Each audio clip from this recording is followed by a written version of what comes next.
Bienvenidos a Radar Económico en la Seguridad Social, con el maestro Juan Manuel Contreras Méndez. Iniciamos. Bienvenidos a Radar Económico en la Seguridad Social, con el maestro Juan Manuel Contreras Méndez. Iniciamos.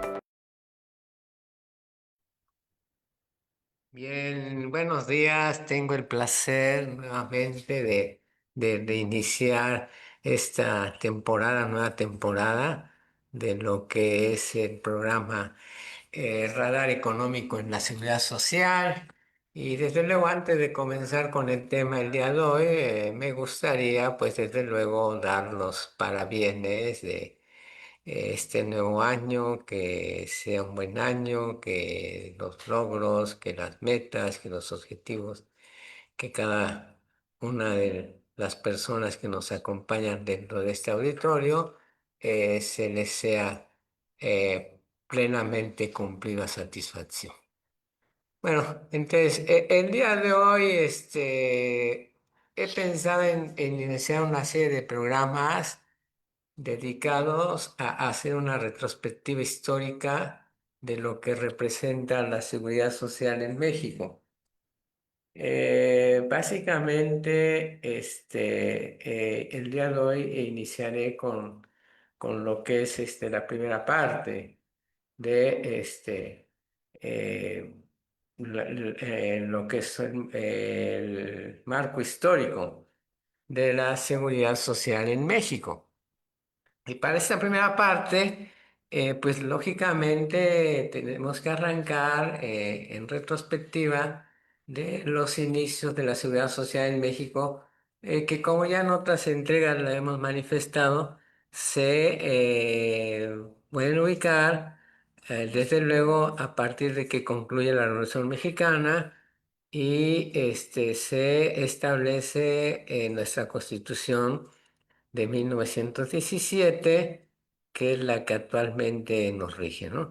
Y como ya había yo manifestado en entregas anteriores, esta Constitución de 1917 tuvo el mérito de ser la primera Constitución que a nivel mundial plantea o planteó lo relativo a lo que son los derechos sociales en México, y que, claro, dentro de estos derechos sociales, lógicamente tenemos que ubicar el derecho a la seguridad social, que como ya también se ha manifestado, básicamente se encuentra integrado en el artículo cuarto constitucional y el 123 que lo reconoce a nivel constitucional, como también ya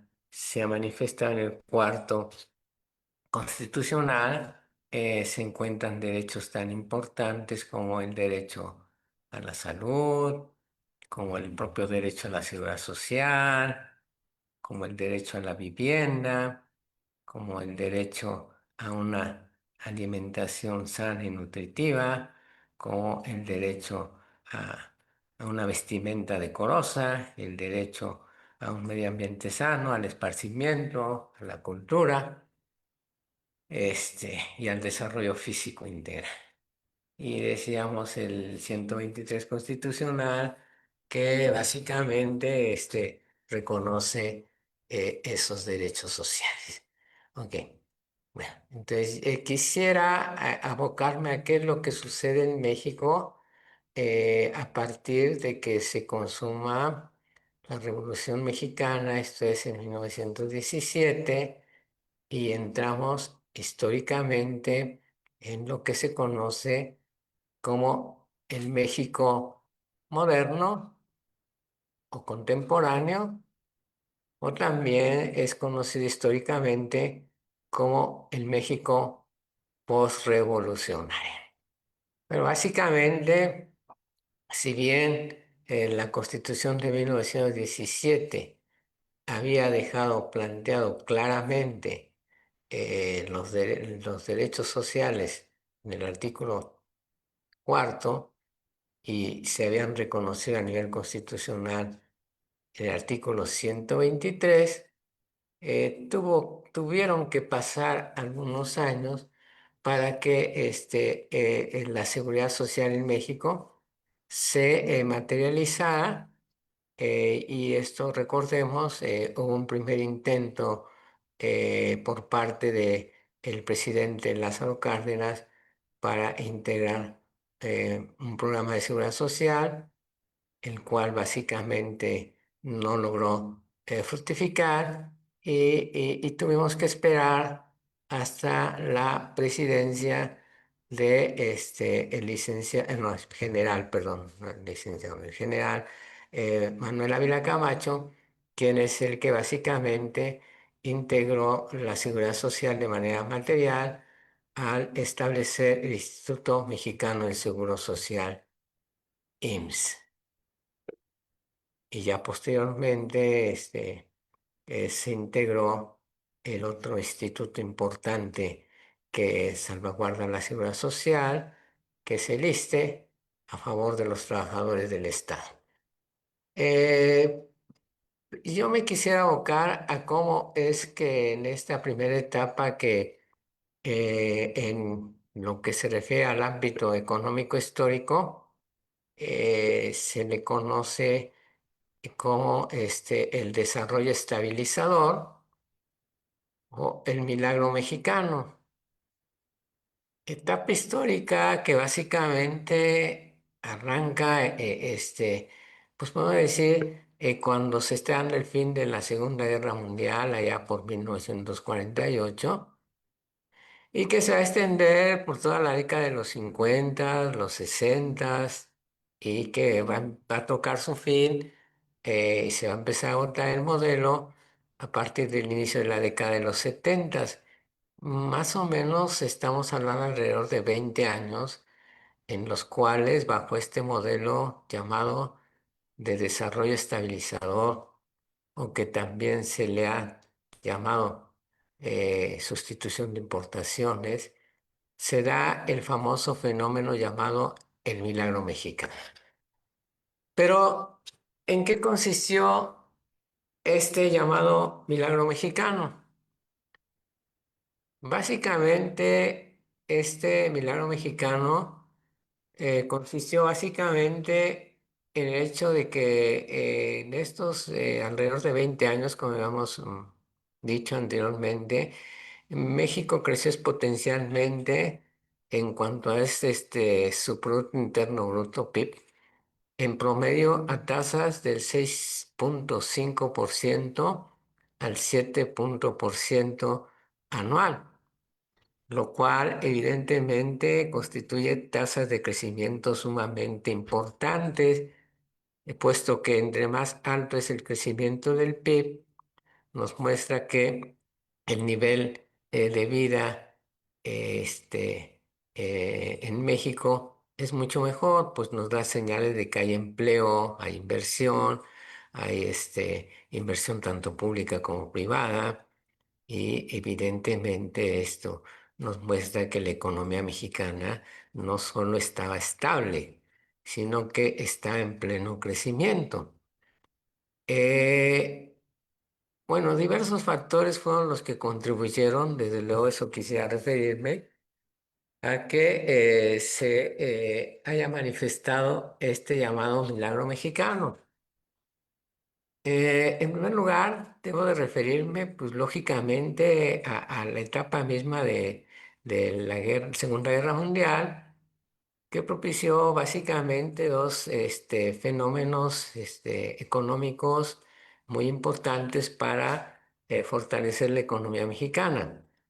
Uno es el hecho mismo de que Estados Unidos, inmerso en la Segunda Guerra Mundial, no tuvo la oportunidad de poder seguir produciendo sus manufacturas, puesto que la mayor parte de su producción económica de Estados Unidos se centró en la cuestión militar. Esto, desde luego, a nosotros como país nos favoreció notablemente, puesto que entonces esas manufacturas, las cuales requería Estados Unidos, se tuvieron que producir en México, lo cual significó, pues obviamente, la entrada de una gran cantidad de dólares por cuestión de exportaciones. ¿Sí? Ahora, en segundo lugar, el segundo elemento al cual me gustaría referirme es lo que se llama en el modelo económico mexicano etapa de la sustitución de importaciones, que fue otro elemento clave para poder entender el llamado milagro mexicano. ¿En qué consistió esta etapa de sustitución de importaciones? Básicamente, una vez que México se ha fortalecido económicamente gracias pues a lo que fue la Segunda Guerra Mundial y a la posibilidad de ser productor de manufacturas, poco a poco el Estado mexicano dio cuenta o se dio cuenta de que podía emprender la producción de diversas manufacturas no solo para exportarlas a Estados Unidos, sino para el consumo interno. De tal manera que se entró en una etapa en la cual el marco jurídico mexicano se eh, preparó o se estableció para limitar lo que era la entrada de exportaciones que vinieran desde fuera, ¿sí? Y con la idea o con el ánimo de proteger la producción nacional. De ahí que apareció ese eslogan que ahora ha retomado la presidenta Claudia Sheinbaum dentro de lo que ella llama su modelo, en este caso el Pacto por México, ¿sí? Que era un eslogan que viene desde esa etapa de lo hecho en México está bien hecho. Sí, y este eslogan de lo hecho en México está bien hecho, que viene desde esa etapa, invitaba a la sociedad mexicana, al pueblo mexicano, a producir los artículos que se producían en México. Y esto se fortalecía porque de alguna forma las importaciones de artículos que podían venir del extranjero pues están fuertemente de alguna forma clasificadas con altos aranceles o grabadas con altos aranceles para proteger la producción nacional, lo cual hacía que evidentemente en la época de los 50, 60, un poco los 70, era muy difícil encontrar artículos de procedencia extranjera, que estamos refiriéndonos a electrodomésticos o, o otro tipo de artículos, incluso automóviles, porque pues se da preponderancia a la producción nacional. Desde luego que esta etapa de sucesión de importaciones fue el segundo elemento que coadyuvó a fortalecer la economía nacional.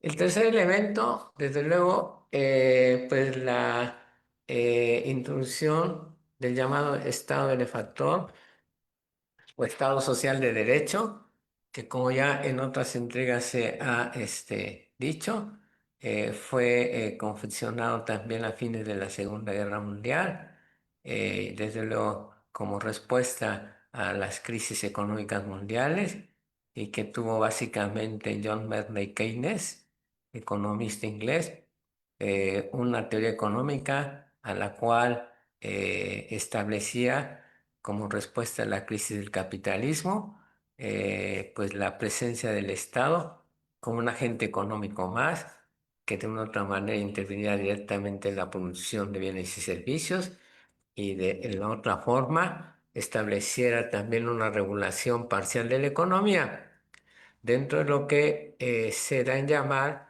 el sistema económico de economía mixta, o que también se le llama Estado social de derecho o Estado benefactor. ¿Sí?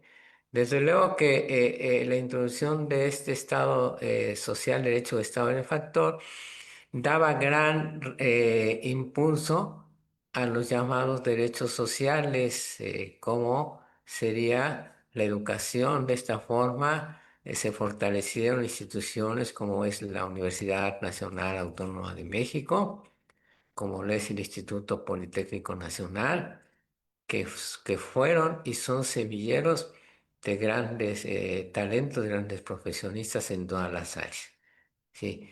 De igual forma también dentro de este Estado benefactor social de derecho o sistema de economía mixta, se dio fuerte apoyo a las instituciones de la seguridad social, como lo es el Instituto Mexicano del Seguro Social, como lo es el ISSSTE, ¿sí? Y se fueron creando una serie de organismos también accesorios a tratar de cubrir las demandas sociales, como es el Instituto Nacional de Fondo para la Vivienda en México, el Infonavit, o el FOBISTE, para también generar vivienda a los empleados de trabajadores al servicio del Estado. De esta forma, evidentemente, por otro lado, tenemos que había un empleo constante en el cual los salarios pues eran sumamente, si no, digamos, eran una forma los mejores, pues sumamente decorosos. Entonces, esto permitía que dentro de esta etapa llamada de milagro mexicano, el desarrollo estabilizador, o sustitución de importaciones, se fortaleciera una clase económica en México que fue la clase media. ¿Quiénes se constituían la clase media en México en esta etapa a la cual me estoy refiriendo? Básicamente, esta clase media en México la constituían obreros calificados, técnicos, profesionistas, médicos, abogados, este, quienes, por un lado, gracias a lo que es los apoyos sociales que en esta etapa, como hemos dicho, fueron fortalecidos, y por otro lado, a que los empleos eran, pues de alguna forma, remunerados pues, racionalmente, y también a lo que ellos han manifestado, que de alguna u otra forma el Producto Interno Bruto en México estaba fortalecido, se dio un auge de esta clase media que, pues en esta etapa que estamos señalando de más o menos 20 años,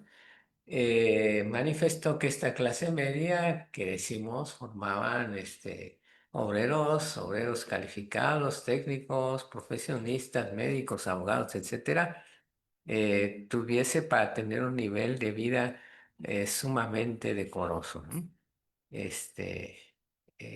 Yo quisiera tener cuenta acá la película esta de Roma, del cineasta González Iñárritu, que fue en este caso nominada, incluso ganó el Oscar.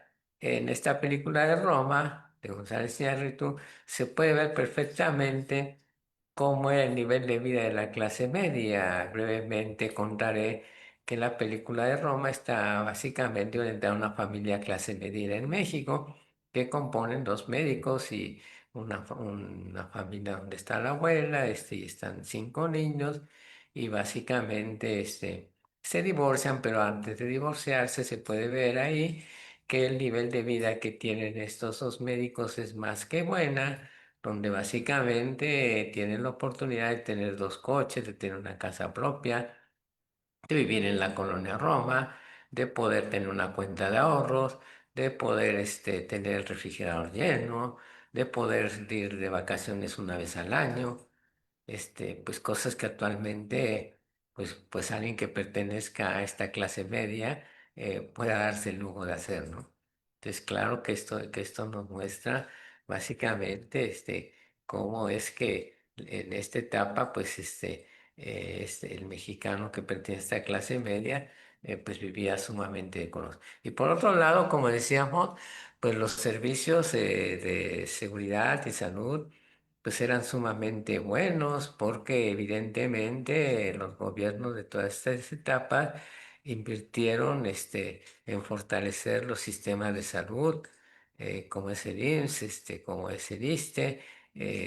Al menos en esta etapa, no podríamos hablar por etapas posteriores, estoy hablando solo de esta etapa, de los 50 a los 70, los servicios de salud y de seguridad social que proporcionaba tanto el IMSS como el ISSSTE eran más que satisfactoriamente buenos, ¿sí? Se contaba con incluso con visita a domicilio. Ok. Vamos a hacer una pausa comercial y en un momento más regresamos. Puedo pasar. Suma, Psicología Activa. Servicios de atención para adolescentes y adultos. Terapia familiar y de pareja. Instituto de Estudios Superiores Benito Juárez. Licenciatura en Derecho. Licenciatura en Contaduría y Finanzas en solo 3 años. Factor humano de asesoría integral. Brindamos servicios médicos, seguridad e higiene, capacitación e ingeniería, para el cuidado integral de tu empresa y de tu personal. Atendemos accidentes laborales, ofrecemos consultas médicas y damos seguimiento al cuidado de trabajadores lesionados, priorizando siempre su salud y recuperación. Tu bienestar en manos de Mike García. En cada terapia combinamos el conocimiento anatómico con técnicas manuales especializadas para aliviar el dolor y ayudarte a recuperar tu movilidad. Helser Desarrollo Humano y Organizacional, consultoría integral, que impulsa el crecimiento estructurado y sostenido de las pequeñas y medianas empresas. ¿Quieres tomar decisiones que impulsen el éxito de tu empresa? En Éxito Capacitación Empresarial, te damos las herramientas necesarias para tomar decisiones directivas, operativas y profesionales informadas y efectivas. Comienza a impulsar el éxito de tu empresa hoy mismo. Agrupación de Defensa de Pensiones Puebla. ADEP. Luchamos por la justicia y la dignidad de los pensionados. Buscamos que cada pensionado tenga un futuro digno. Súmate a nuestra causa y juntos defendamos nuestros derechos. Para profundizar en el conocimiento jurídico, Popocatépetl Editores te ofrece obras jurídicas de alta calidad. Comienza a impulsar tu formación jurídica, tu carrera y tu futuro. Elige la experiencia, el respaldo y la calidad. Porque un buen jurista se construye con estudio constante y con los mejores libros.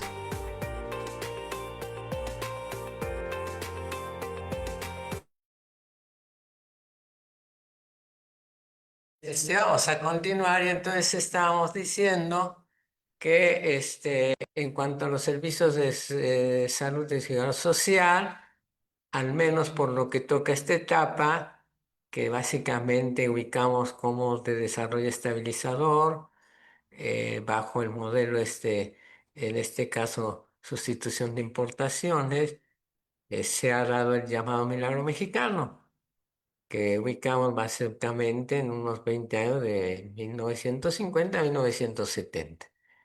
Entonces decíamos que los servicios de salud y seguridad social, al menos en estos 20 años, fueron sumamente buenos o más que buenos, donde básicamente tenemos que el INSS y el ISSSTE contaban con servicios de salud de calidad, con buenos quirófanos, con medicina, aunque parezca ahora extraño, sí había medicamentos, sí había medicina, los médicos más prestigiados pues estaban dentro de estas dos instituciones, sobre todo en la Ciudad de México, en instituciones como lo es el Hospital de la Raza del IMSS o el 20 de noviembre del ISSSTE.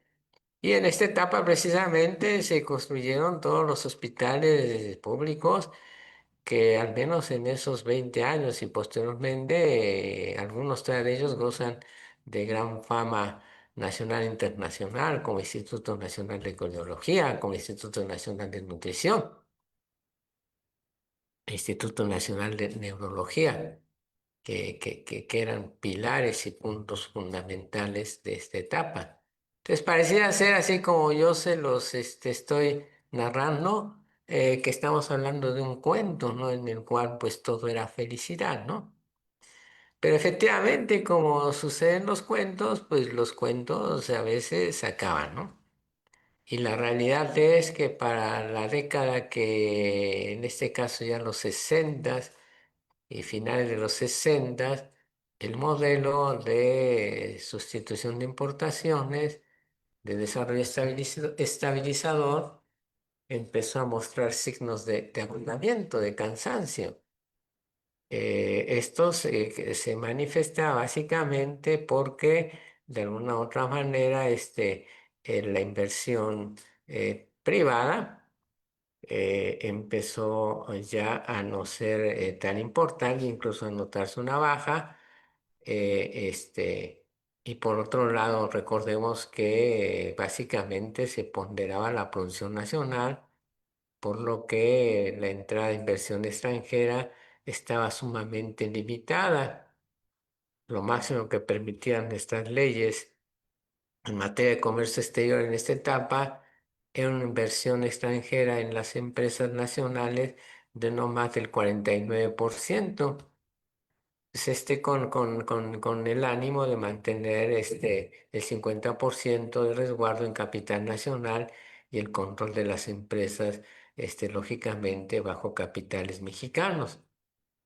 Y por otro lado, recordemos los altos aranceles que existían a los productos extranjeros, que también estaban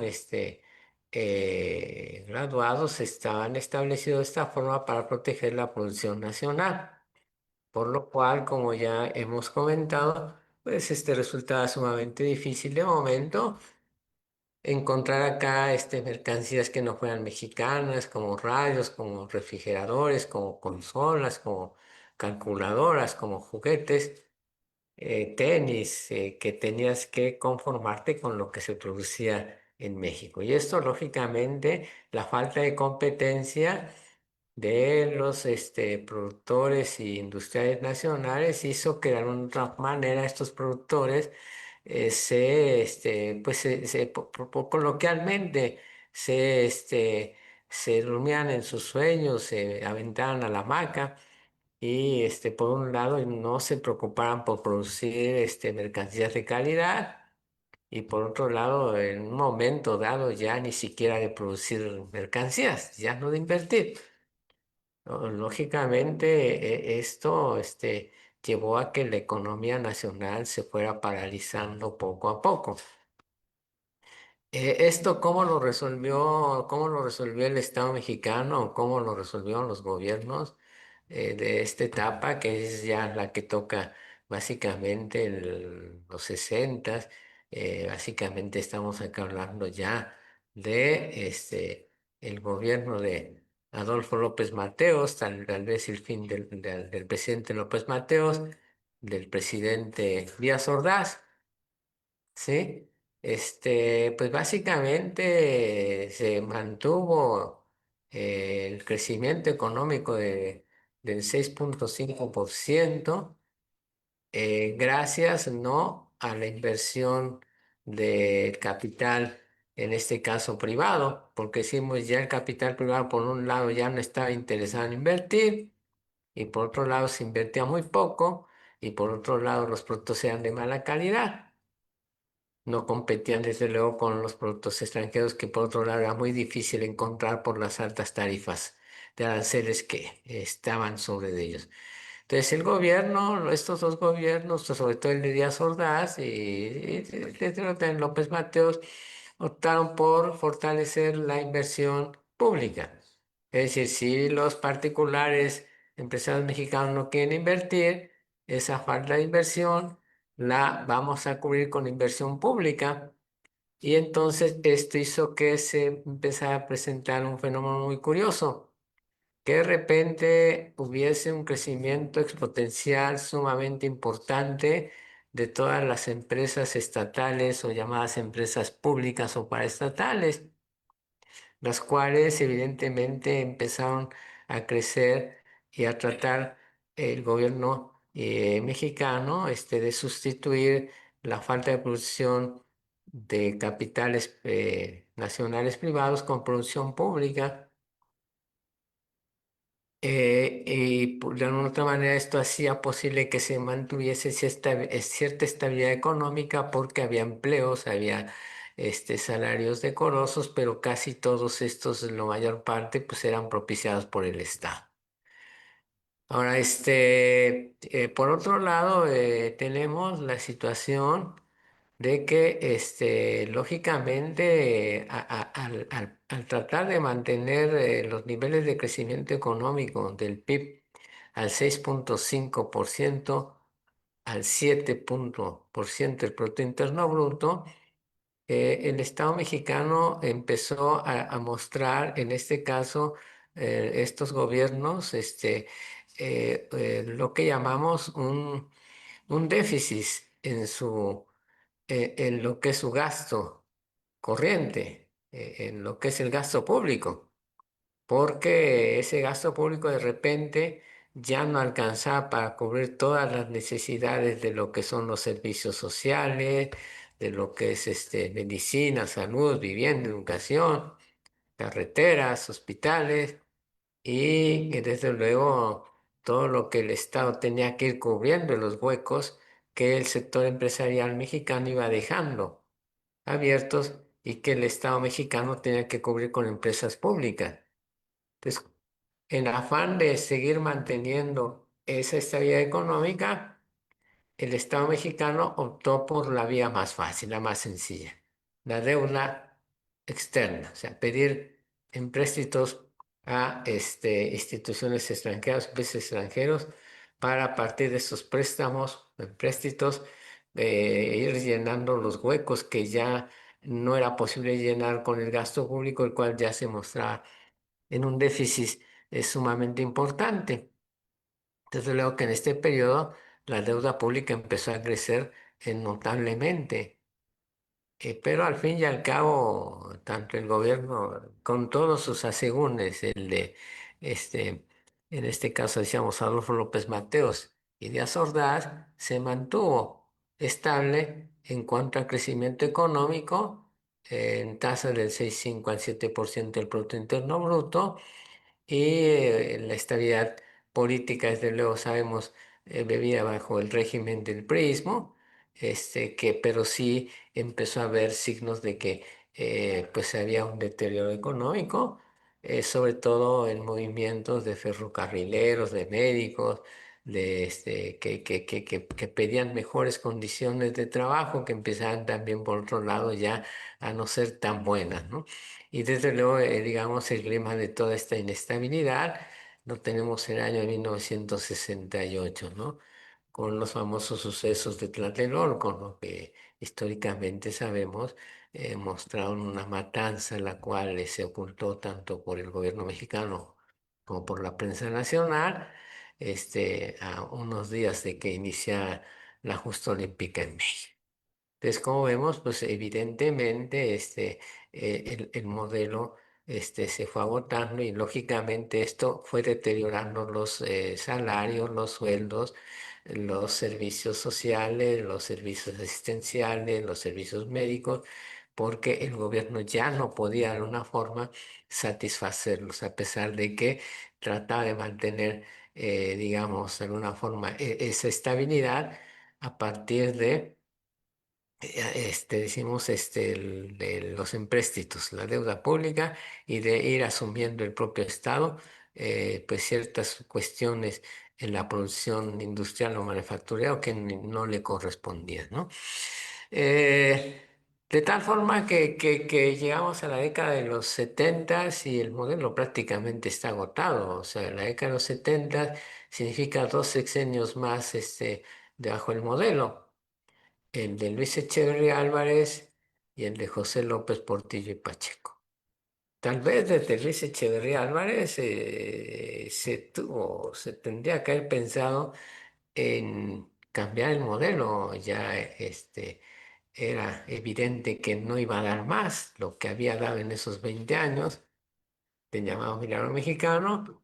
Habían sido muy buenos, pero pues ya estaba agotado, como ya dijimos, deuda pública, déficit público, balanza comercial deficitaria, falta de producción nacional, falta de producción de capitales mexicanos, falta de inversión extranjera, falta ya también de empleo. Mostraron ámbitos en los cuales ya se producían fenómenos de inflación, ¿no?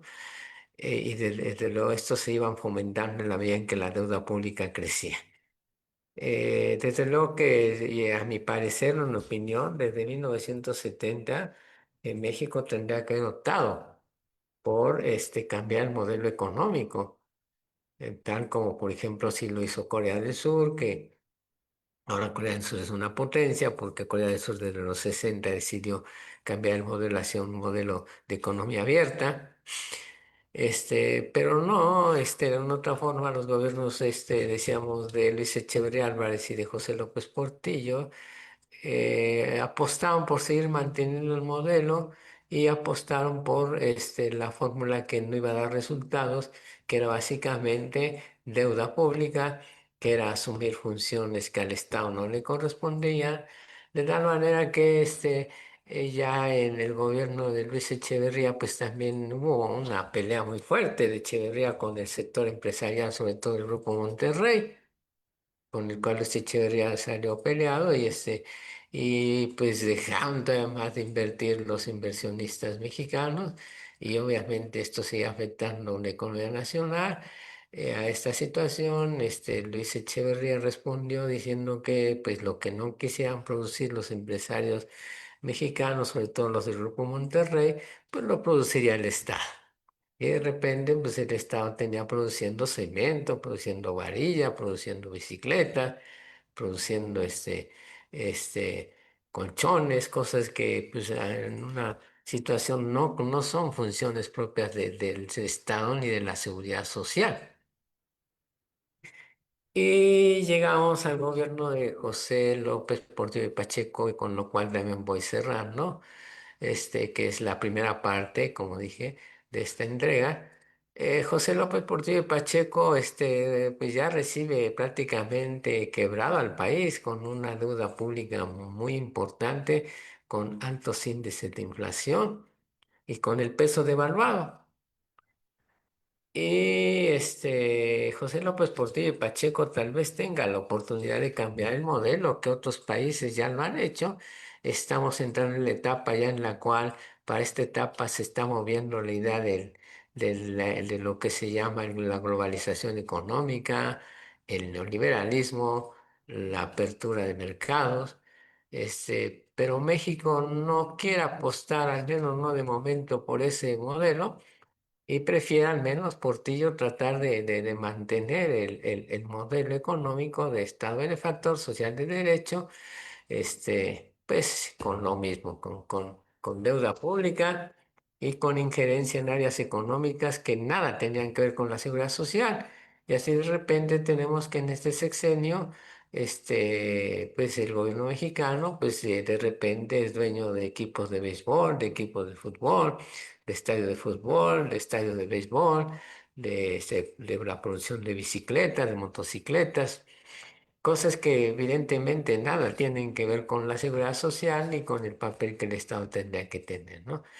Hay un suceso que hace que por un momento pareciera ser que la suerte cambie, que es básicamente que en esta etapa son descubiertas una gran cantidad de reservas petroleras en los pozos famosos de Cantarell, allá en el Caribe mexicano, reservas petroleras que ubican a México como una potencia mundial en petróleo.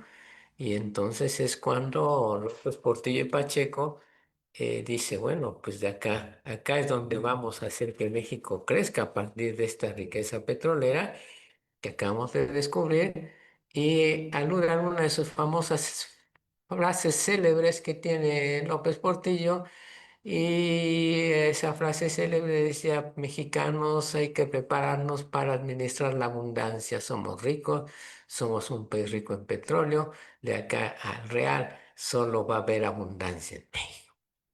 Pero no sucedió así. Porque finalmente Portillo no contó, López Portillo no contó que para fines de entre los 1975 y 76, se la famosa crisis petrolera, se crea la OPEP, la Organización de Países Exportadores de Petróleo, en el cual los países árabes y Venezuela aglutinan una organización que tiene el control de la producción de petróleo y que hace que básicamente siendo una crisis por este energético y esto afecta lógicamente la economía nacional, si bien por un momento pues, los precios del petróleo se alzan, después pues bajan y entonces ahora encontramos un fenómeno que la llamada riqueza económica basada en el petróleo no existe. Lo que sí existe es una alta deuda pública, una alta injerencia del Estado mexicano en actividades económicas que no corresponden, y desde luego esto va a empezar a tener una afectación sobre los servicios de seguridad social,